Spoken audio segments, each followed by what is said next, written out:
More out-of-control government spending.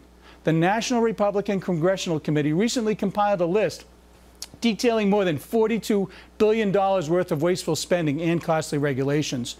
Some highlights: how about taxpayer money funding the development of a dancing iPhone with robots, snail sex research, and puppet shows for kids? What a great idea. You can't make this stuff up, folks. That waste is enough to fund 45,000 years worth of White House tours. One of the first government functions that shut down during the sequester debate, as you remember it. Joining me now to react from Atlanta, Republican strategist Loretta Lepore, and from Los Angeles, Democrat and Fox News contributor Leslie Marshall. Welcome, ladies, and I want to start with you, Leslie. Good evening. Good evening to both of you.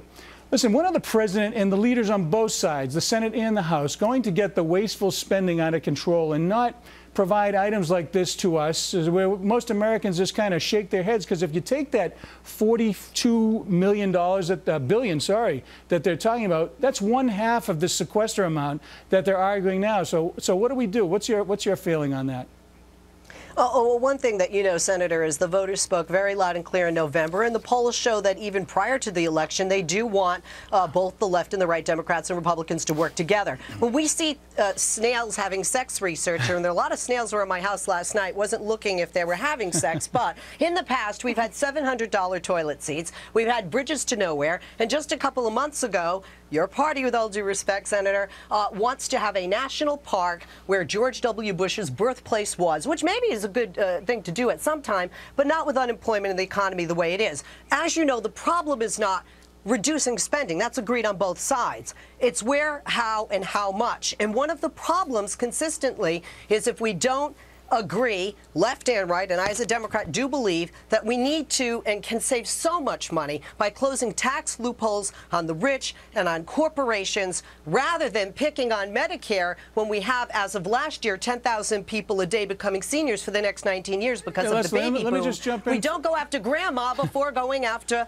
Exxon. You know, the thing I hear about closing loopholes and raising taxes, listen, they just raised taxes. We did it at the end of the year. I voted for that compromise that was actually done in the wee hours of the night. So we did that. But we look at things like this, and Loretta, I'm going to come to you and see what you think. We look at things like this when we just shake our heads and say, why don't we get in place first the $42 billion of our tax dollars that you're wasting, get that done first, do a top-to-bottom review of every federal program, then look at the entitlement reform, look at all the crazy things that we all shake our head at, do that first, and then come to me and others like me and say, hey, we need more money. What do you think?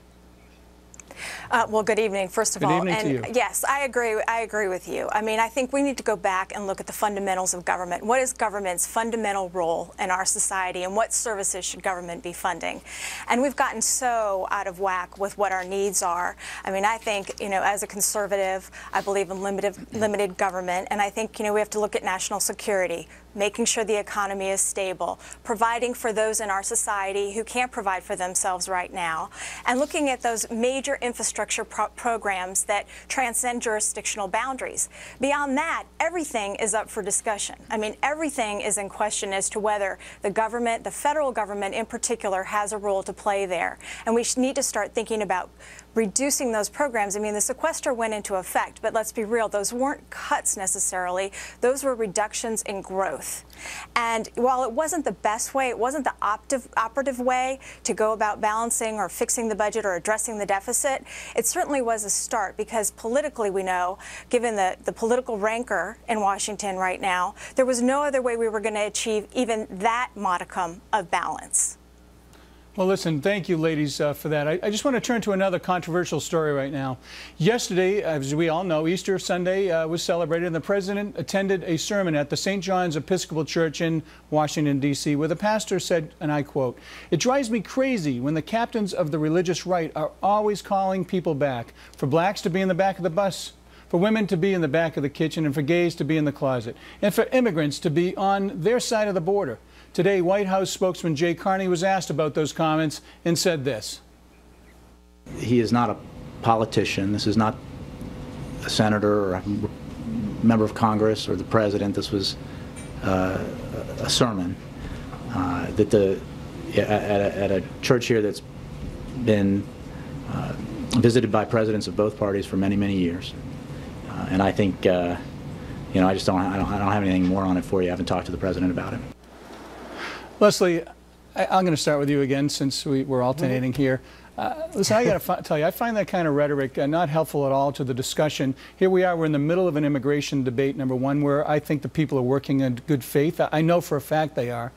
We have a black president. In Massachusetts, I have a black governor. We have a Supreme Court justice. We have, race is always an issue in our country, but I think, quite frankly, we're handling it and moving forward in a thoughtful, judicious manner. How do these types of comments help the conversation?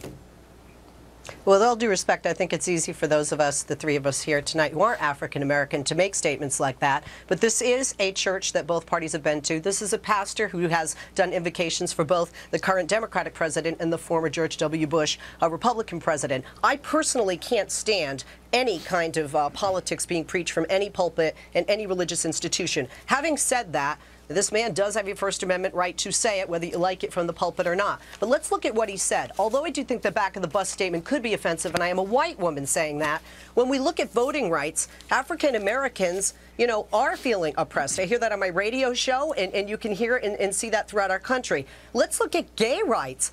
We are fighting. The Supreme Court is right now deciding and coming up in June with a decision that for 2 days we found had to do with procreation and moral conduct when it was tied back to what was the real issue regarding gay men and lesbian women getting married. That is pushing them back in the closet. Women turning around and trying to change legislation regarding reproductive rights. I love it. You're on fire. You're fired up. I love it.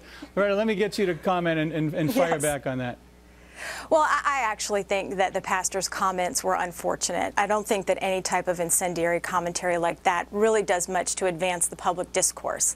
I mean, I do think that there are still issues that we have with regard to race relations. Certainly, we're seeing a big, open public debate about gay rights and marriage rights, and whatever decision the court comes to on that, we're going to see a lot of change and a lot more discussion along those lines. And when we look at women's rights, I mean, there's a lot of room to grow in terms of equality in the workplace and so forth and so on. It's the temperature at which we have this discussion.